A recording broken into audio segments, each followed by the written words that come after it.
Ahenba mayambu Chesam nawasna taramna oksari amadi ikai khumnaba utchari ngasidi mayam wari anini aina liraga tahanjagadoribasi wari animak aina mayambu tahaningba aduga kharasu tenbana maram oiraga amakak libada mayamna su pelaroi aduna atenba ani punsallaga asangba ama oina semjare mayamna wari asi loyo fawa tabiyu haizari Ahenba wari asi hobrasi mayam Angel Gupta Mumbai gi maming leirabi fashion influencer model amasung tongan ba item song kaya kumkhrabi maming leirabi actress amakhakni Bollywood da Angel Gupta mai paklabi miyoi ama oirakadabagi ngaiduna leiribani adubu maraksida 2012-13 gi swaida Angel miyoi amaga thengnarami masigi matung Angel gi punsi pumon on kirami natragana Angel na masana magi punsi asi pumon olhankibani haibiyai 2018 gi October gi tang kunmapan numisida Sunita Kobi Nupi ama mayumdagi magi school tamna laklami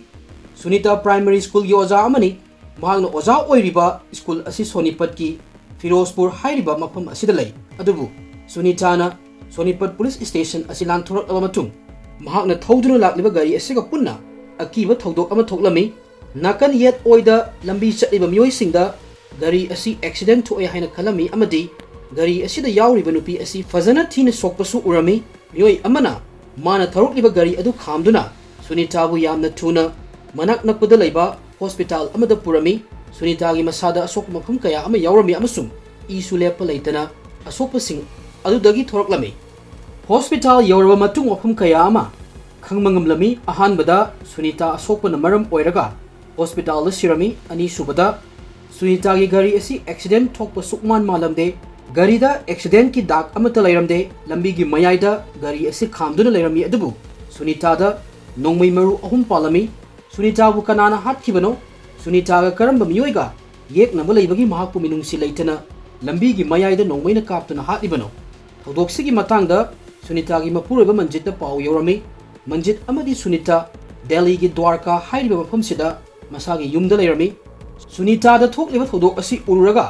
manjit thamoi kairami asengbagi thokliba thodok asi yamna kiningai oirami police na su akoi badalaiba miyoi singda hangba thiba tawrami adubu case asigi matangda asengba wari mayam mangda thoraklamde asiguma thodok singda ayambana police na imung manungki miyoi singda chingnai maram asina police na manjit ki phone number lauduna Sunita gi thodok asi thokpa matamda manjit kadaida laibano haina live location check tawrami adubu check tawa matamda manjit Dwarka gi mayum sida laibagi location utlami hainingibadi Sunita gi thodok asiga manjit ki khut yaude mari leinade haibani masigi matung police na Sunita gi room asida thiba humbagi thabak chatharami Sunita gi personal oiba potchai khara fanglami masigi manungda magi personal diary amasu yaurami diary asi police na hangdoktuna yengba matamda aronba kaya ama thoraklami Sunita na 29 October da school satliba numit simakta da school gi maikaidagi excellency award su fangadaba numini adubu police na thokriba thodok asi Sunita ga punna oza oiminaba miyoina magi excellency award asida kalakpa fawbadagi tawramba yai haina su chingnaba leirami adubu diary asi hangdoklubadagi chingnaramba punamak nathaiduna thamkirami diary asidagi Sunita gi mapureba manjit nupi amaga extramarital affairs lainai haibase khangmangamlami affairs asi matam kuinagi mamangdagi chathaduna laklami amadi Sunita na atopa posak kaya amadasu mapuroibada chingnaba fawrami Sunita na diary asida asumna irami madudi matung tarakpa magi punsida khudong thiba nanglakpa yai haidana magi akiba asi asengbo oinasu thokre police na thin thaba tawdana Sunita gi mapureba manjit ki phone number gi call details record lauthoklami aduga thodok thokamdai matam sida kana ga wari tawnage haina police na check tawa pamlami call details record asi lauthoklaba matungda Sunita da thokliba thodok asigi matamda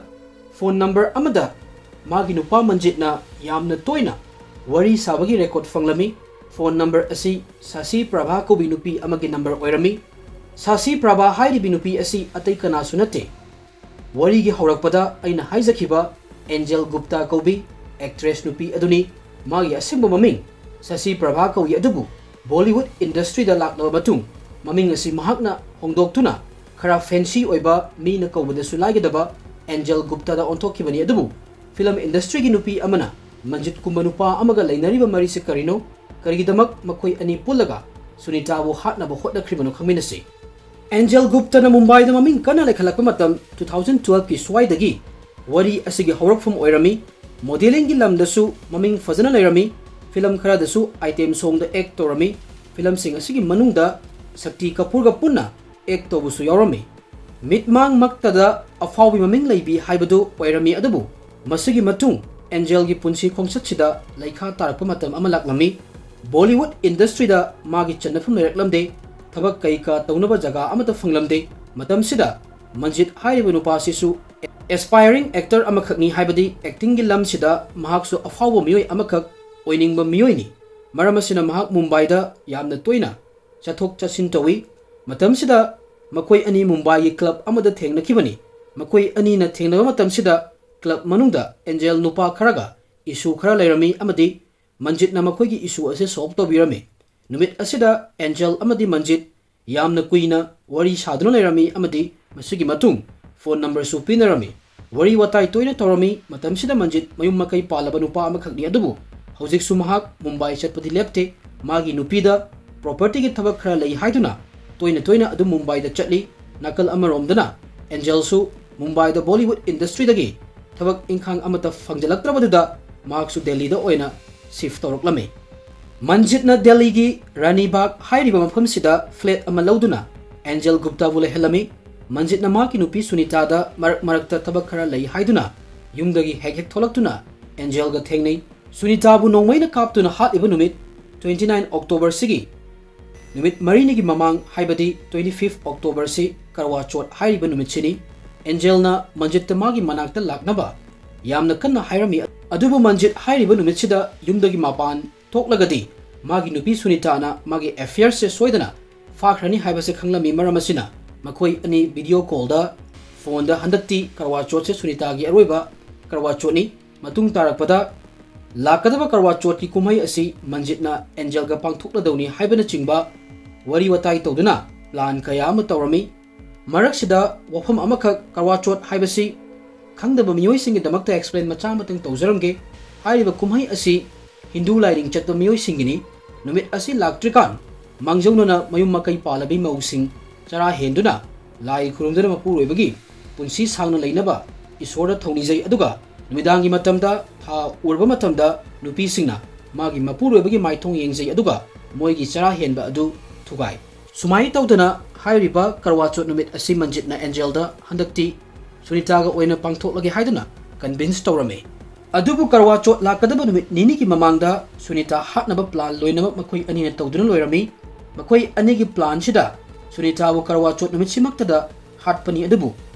maram khara na makoi ani gi plan se mai pak pahaibadu oiramde nakal amaromdana Sunita magi mapuroi bagi mawong mataw sida chingnarami adubu 25 October da Manjita Angel gi phone call mayam ama video call mayam ama lakpa sidagi Sunita na chingnari base amuk hena mayak sengatlami mayam sidagi Sunita na Kanglami madudi magi mapuroi bana mabu minambire haibasi amadi Manjit na mabu mahaki punsidagi lauthok hinaba hotnai haibaki intention su Sunita na uba fanglami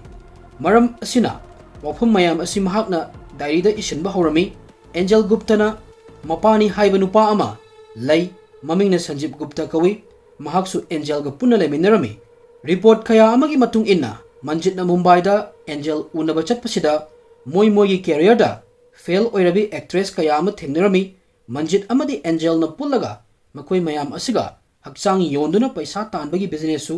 haudoklami haina palli makoi anina model kaya ama Delhi da kauduna hotel kaya amada farmhouse kaya amada tharami makoi ani agent gi mawong da thabak torami sumaina sum tawraga lairikan sida Sanjib kauba ahum suba nupa se amuk thengnarami mahak su thabak asida yaurami amadi Sanjib Gupta na su Angel amadi Manjit lohongduna punna laiminaba pamlami Sanjib su Sunita hatpagi plan sida yaurami mahakna Sunita hatnabagi miyoi ama thirami miyoi asigi maming Rajiv Elias Bisal kawi miyoi asina Sunita hatpagi lupa lakh tara lawbada yanarami advance oina online da lupa lakh aniga lising yankai su lawrami sumaina tawdana police na thokriba thodok asigi matang mari makhong evidence kaya lawkhatlami thodok asi hek thokibaga Sunita gi family na thodok asi Manjit na tawhanba oiramgani haibasi police ta hairami amadi Manjit ki mathakta Sunita gi family na FIR amasu lawkhatkibani Sunita na mahakpu hatrikanda magi imung manungda manjit ki matang da wari lirami sumaina tawdana mamai thangda 2018 da police na manjit Angel Gupta Sanjeev amasung Rajiv Sunita mihat ki maralda farami masigi matung court ta hearing chatharami sahi taret leiraba matung 2025 da thokhreba thodok asigi judgment laklami judgment asida Sunita makoi mayamna lalong ama yatlaga hatkibani hairami accused marimak mapunsi chupa jail da lainabagi chairak funglami masina mayam ngasigi wari sigi ahanbani makhataba ani su wari amuk luminarsi Puspa Narwal mahakna semliba videos asina maram oiraga social media ki platform kudimakta yamna maming leirami Facebook, Instagram amasung YouTube hairiba platform asida mahaki masing yamlaba followers kaya ama leirami maram asidagi social media ki platform sing asidagi paisa su khara khara lakpa horami adubu social media ki platform sida khongdarak laba matung mahaki punsigi lambi si sahi ani khakta ngaire habasi mahakna khanglamde aikoi su khangoi Puspa Narwal ki punsida thokadoriba thodok asi mahakna kaidaunungda manglanda phowa sagatlamoy wari asing asidagi chawrakna chahi mapal gi mamangdagi horoklami matamsida Puspa gi imung manungna maga chanagadaba nupa ama yum panabagi damak thiraga lairami sum thirakpa asida Haryana gi Karela gi manungda leiba Jind hairiba mafam sigi nupa ama mamingna Pankaj magi mayum yoroklami Pankaj ki imung manungna Puspa mamau oiba pamadagi Pankaj amadi Puspa luhonglami makoi anigi luhongba asi 2016 da pangthoklami amadi mai papa luhongba ama oirami Puspa gi punsi harau thayamna yamna nungaina leirami masugi matung 2023 gi chahi asi laklami matam asi corona gi laina laichat loikhiduna lockdown su loikhra matam amani corona gi matamda miyoi khudingmak karamba isu thengnaki loina khangraba wafam ngaktani adubu awaba maraksida thabak toningai leitabagi miyoi khudingmak social media ki platform singsida ayamba matam loina lenni miyoi mayam sigi marakta Puspa su amani covid loikhra matung Puspa social media influencer amo oiningbagi manglan sagatpa horami kaigumba amo oiningbagi manglan sagatpa kaisu fataba thabak nate aikoi mayamna su uramani social media influencer kaya amana akhoida kanaba information mayam ama matam gi matung ina adumpi Puspa su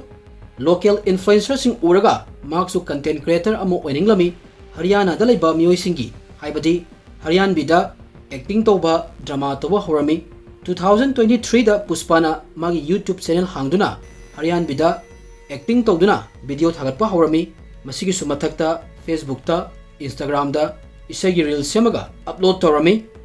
tapna matam su haukhirami amadi Puspa miyam na masak khangba miyoi amu oiba horaklami Puspa social media da khongdarakpa tha tarumuk farami masigi matung 2024 gi January tha sida miyoi amaga thengnarami nupa asigi maming Sandeep Haryan bi kawi Sandeep ki mafamda shooting tawnaba changba machak sing ayamba loina leirami kudamoina hairabada camera light editing software na chingba makoi ani thengnare amasung makoi animak content creator su oibanina marup oirami makoi ani gi marup oibagi mari strong oiraklami sumai tawdana tha khara amasu amuk haukhirami August September gi tha sida Puspana aruba khongthang ama lawrami hairiba matam sida Puspa gi yumban punsi asi chawrakna chahi nipan muk surami machanupi ani ama sulairami machanupi ahal chahi tare surami aduga ani subi machanupi na chahi ani muk surami afawba content creator amu oining masina maram oiraga macha leirasu ayamba matamda shooting tawbagi yumgi mapanda kocha chatun leirami nakal amadana Puspa Sandeep Haryan biga sum toina pulakpadagi nungsi mari su leinaba horoklami marup oina leirambadagi nungsi lambida khongdarami amasung punna leminabagi plan fawa torami hairiba maram mayam asidagi Puspana chawrakna chahi amarongi mamangda magi mapuroiba amadi macha sing thadoktuna Haryana gi panipata leiba Harsana Kala hairiba mafam sida Sandeep ka punna shift toroklami mafam asida lawuk leiba mafam amada yum ama rent lawrami aduga makoi anigi video semasu makha chaktharami amadi nauna nungsi irol nungda tawthaduna leirami tha khara amuk haukhirami hojikti makoi anigi oiba content upload tawba horaklami makoi anigi koiba restaurant da chatuna chaba thakpagi video kaya ama upload toroklami matam sida Puspa gi husband Pankajna magi nupina pami basi karino khanglami maramasina hana magi manakta amuk halaknaba hairamba adusu makhata na haiba leplami nakal amaromdana Sandeep amadi Puspa luhongnabagi plan tawraga leirami 2025 की October की tang mari numidang ki pung 12 nifu taba swaida Sandip na Puspa ki mama Bala Devi da call torami call asida Sandip yamna kanna kaplami Bala Devi na Sandip na kapagi maram khaninglami makata na Sandip na hairami kari karamba thodok thokibano aisu khangde Puspa ibani marai khara tawnaki asigi matung ai thabak ama chathoi adubu aina aigi room da halakuma tamdadi Puspa masa mathanta sijaraga lairami hairaklami masi tabada Puspa ki mama Bala Devi di makuta ki phone adu taba khanglamde masa adu thak niklami lawai luton shatlami macha nupi na adumaina tawramgani haiba mama na sukta thajaramde yamna thuna Puspa na siraga lairiba mafamduda yawninglami Bala Devi ki mayumsi asengbadi panipat ki rindana hairiba mafam sidani adubu October ki tang mari ki numidang sida atopa macha nupi amagi yumda lairami ani subi macha nupi asigi yumsina Malpur hairiba city sidani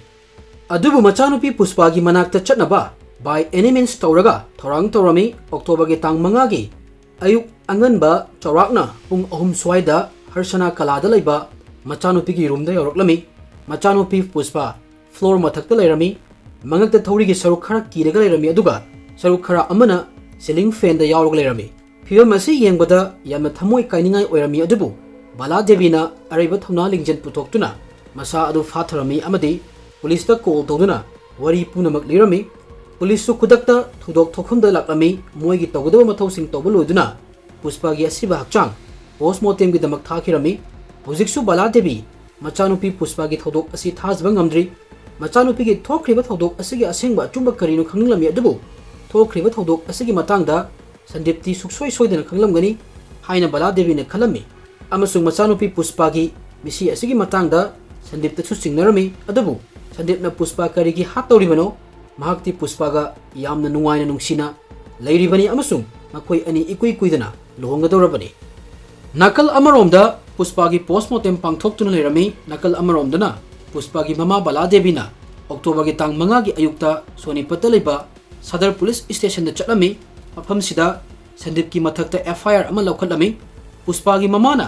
thokriba thodok asi Sandip na tawbani haina maral sirami Police na su Bala Devi ki wafam asida achumba khara di yaramgani khalami amadi police na Sandippu custody da puraktuna wahang tawba hawrami wahang tawba asida Sandip Ahenba wa amata hairamde police ta mahakna mamang da Puspa gi mama Bala Devi da haikhiba wafam dumak chak manana hairami adubu police ti sigumba case mayam thengnarbanina Sandip na hairiba wafam sida oidaba khara di yawre habase khanglami maram asidagi police na khara pressure piduna wahang tawbadadi Sandip na asengba haidorklami Sandip na hairami madudi Puspa ga mahaka puna shift tawrokibasi video content semnaba khakkidamakni adubu makoi ani leiminabadagi relationship ta laklami amadi luhongbagi plan fawo tawrami adubu Sandip na Puspa ga luhongbadi pamlamde Sandip ti pakhangni aduga Puspa mayum makai palurabi amadi macha su leirabi nupi amani Sandip ki damaktadi option kaya ama leirami mahakna Puspa ga leiminaribasi physical relationship lainaba natragana time pass tawnabani tanja fangbaga Puspa bu thadokuna atopa nupiga luhongi haina su khalami adubu 2025 ki October thasida Puspa na Sandip ta luhongnabagi akanba pressure pirami kaiguma luhongdaba taragadi legal gi oiba action lawrani haina Sandip ta ki halami wafam asi haina dukanda Sandip na Puspa da makoi ani luhongduna afawa content creator punna oiduna nungaini hingani haina manglal ama sagatlami hairiba promise asina maram oiraga Sandip magi punsi hena chawkhutpagi mahutta maninglomda halaklami luhongbagi matang sida Sandip amati Puspa October gi tang 3 gi numidang sida marai tawnarami marai tawnaba asida Sandip yamna saurami amasung Puspa magi lawkhiba firep hongaroi habasisu mahakna khanglami maram asina Sandip na yamna tamthiba kiningai oiba khongthang ama thanglami mahakna Puspa bu thorina yanduna hatlami hatlaba matung gyan ta na famduna Sandip na wari ama sagatlami wari asi asengba male khallaba matungda mahakna Puspa gi mama da call tawduna Puspa thawri yanduna sirambagi wari asi lirami adubu Puspa gi mama Bala Devi na machanupi na sigumba khongthang asi kadawnungda thangoi habase khanglami maram asina Sandip na tawbani haina chingnarami amadi chingnaba asisu achumba oirami police na Sandip Puspa mi hat ka mari lainana farami hojik case asi trial tawraga leiri nakal amaromda case asina aikoi mayamda yamna maru eba message ma piri social media da miyoi khudimak mai pakpa miyoi ama loinamak oiningi karigino hairagadi influencer mayamgi lifestyle moigi mong mato uraga ikoi mayamsu miyamna masak khangnaba miyoi ama oina moigi mato tamningba fawba ngangtani adubo hairiba manglan wakhalol asi limit amagi manungda thamagadi yamna faba wafam amakhakni adubu social media da ngawkhiduna imung manung kauthurak matamsida achoba problem ama lakpa hoi masimakni puspa da thokhribasi social media gi platform singda ngawkhibana maram oiraga maga chahi nipan muk leminarakpa nupa kauthoklami macha nupi anigi wakhal changlamde mapureba amadi macha thadoktuna anoba punsi ama hognabagi makhoi mayam thadoklamlabasu santi oine hingba phanglamde ai wari asibu tabiriba sil inausingi maraktagi content creator oiningba yauragadi thamoi singna hard work toba ama darkar oi thamoi singba ama su darkar oi aduga atopa content creator amagi imung manung thugage kaidawnungda khalloidabani amasum mi hatpagi wakhal simadi kaidawnungda aikhogi wakhalda lakhalloidabani wafam asi hairaga ngasigi ani suba wari asi matang chidalo shinjage mayamno wari asi tabiraga comment suksoi sodana piramu subscribe to kaubiganu thank you everyone